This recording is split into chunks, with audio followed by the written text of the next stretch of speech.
രാജസ്ഥാനും ഡൽഹിന്റെ കളിയുണ്ടായിരുന്നു IPL-ലെ 43ാമത്തെ match, അതും ജയ്പൂരിൽ നിന്ന്. ഈ കളിയിൽ ഞാൻ ഏറ്റവും കൂടുതൽ എക്സ്പെക്ട് ചെയ്തത് ബാക്കി ലോകോത്തര ബോളേഴ്സിനെ എല്ലാം എടുത്തു തൂക്കി അടിച്ച സൂര്യവംശി എങ്ങനെയായിരിക്കും സാക്ഷാൽ മിച്ചൽ സ്റ്റാർക്കിനെ നേരിടാൻ പോകുന്നത് എന്നാണ്.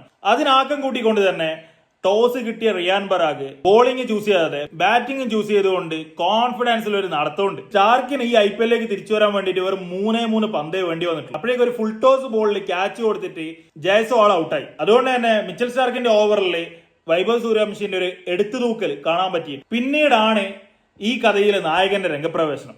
ഈ വൈഭവിന്റെ ഏജ് വരും ജെയിംസന്റെ എക്സ്പീരിയൻസ്. ഫസ്റ്റ് ബോളിൽ തന്നെ സ്ട്രെയിറ്റിലോട്ട് ഒരു 4. എടോ വന്നാൽ കുറച്ചെല്ലാം ബഹുമാനിച്ചൂടെ?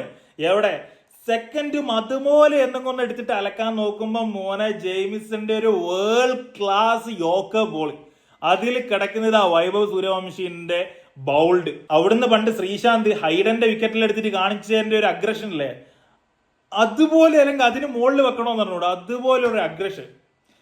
ഇതിൽ കുറെ ആൾ പറയുന്നുണ്ട് ജെയിംസന്റെ ഏജ് നോക്ക്, എന്താണ് ഈ ചങ്ങായി ഈ ഏജിൽ ഈ 15 വയസ്സുകാരൻ ഇത്ര പേടിയാണോ? It's not about that. എനിക്ക് പക്ഷെ അങ്ങനെ തോന്നുന്നില്ല.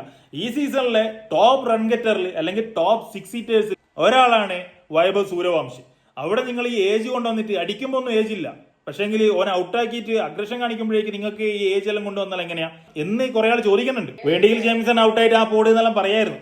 പക്ഷെ ആ ഒരു വിക്കറ്റിന് അല്ലെങ്കിൽ എത്രമാത്രം വൈഭവ് ഭയപ്പെടുത്തുന്നുണ്ട് എന്നും കൂടിയല്ലേ ജെയിംസന്റെ ആ ഒരു സെലിബ്രേഷനിലൂടെ നമ്മൾ മനസ്സിലാക്കേണ്ടത്. എനിവേസ് അതിനുശേഷം ഇറങ്ങിയ ജുറൽ ആയിക്കോട്ടെ പറാഗ് ആയിക്കോട്ടെ മികച്ചൊരു ഇന്നിങ്സ്. Captain പറാഗിന്റെ 90 runs. എന്റെ മോൻ ഇത് എത്രാമത്തെ കളി ചെങ്ങായി മാച്ച് വിന്നിങ് ഇന്നിങ്സ് അടിക്കുന്ന. ഈ കളിയിൽ 14 ബോളിൽ എന്തോ 44 റണ്ണ്, 335 സ്ട്രൈക്ക് റേറ്റ് ഡെത്ത് ഓവറിൽ ബാറ്റ് ചെയ്യുമ്പോൾ. എന്നിട്ട് ടീമിനെ ഒരു 225 എന്ന മനോഹരമായ ഒരു സ്ഥിതിയിലേക്ക് ടീമിനെ എത്തിച്ച്. പക്ഷെ ഇവിടെയൊന്നല്ല രാജസ്ഥാന്റെ കണക്കുകൂട്ടൽ തെറ്റിയ. ഈ സീസണിൽ ഇതുവരെ ഡൽഹി ഡെയർ ഡെവിൾസ് അവർ ഓപ്പണിംഗ് പെയറിനെ മാറ്റി പരീക്ഷിക്കാൻ നിന്നിട്ടില്ല. ഇന്നും അതേപോലെ തന്നെ രാഹുലും നിസംഗിയും. പക്ഷെ ഇതുവരെ അവർക്ക് കിട്ടാത്ത ആ ഒരു കൺസിസ്റ്റൻസി അല്ലെങ്കിൽ 2 പേരിന്റെ അടുത്ത് നിന്ന് ഒരുമിച്ച് വരേണ്ട ആ ഒരു ഇമ്പാക്ട് അത് രാജസ്ഥാന്റെ ഗതികേടിന് ഇന്നാ വന്നത്. രണ്ടാളും കൂടി എജ്ജാതി എലിഗൻസ് ബാറ്റിംഗ്. അവരെടുത്ത് ഓരോ ഷോട്ട് പുള്ളടിച്ചിട്ട് എടുത്ത 6, ആ ഒരു 4 ബൗണ്ടറീസ് നേടുമ്പോൾ ആ ഒരു calm and cool and collected ആയിട്ടുള്ള അവരെ പോസ്ചർ, ബ്യൂട്ടി. അവർ ബാറ്റിംഗ് കാണുമ്പോഴേക്കന്നെ കണ്ണിന് പണ്ടത്തെ ഒരു സ്റ്റൈൽ ഓഫ് ക്രിക്കറ്റ് കിട്ടിയ ഒരു ഫീല്. ഇപ്പോഴത്തെ ആ ഹാർഡ് ഹീറ്റിംഗ് അല്ല ഞാൻ പറയുന്നത്. ഈ ടെസ്റ്റിൽ നമ്മൾ എന്തിനാ കാണാതിരിക്കുന്നത്? ആ ഒരു ക്രിക്കറ്റിന്റെ ആ മനോഹാരിത കാണാൻ പറ്റില്ല. അതേപോലെയുള്ള ഷോട്ടുകളായിട്ടാണ് എനിക്ക് തോന്നിയത്. അതിനുശേഷം ലാസ്റ്റിൽ ഇറങ്ങിയ സ്റ്റെപ്സും നമ്മളെ അശുതോഷും അവർക്ക് തീർക്കാൻ പറ്റിയ റണ്ണേ പിന്നീട് ഉണ്ടായിരുന്നുള്ളൂ.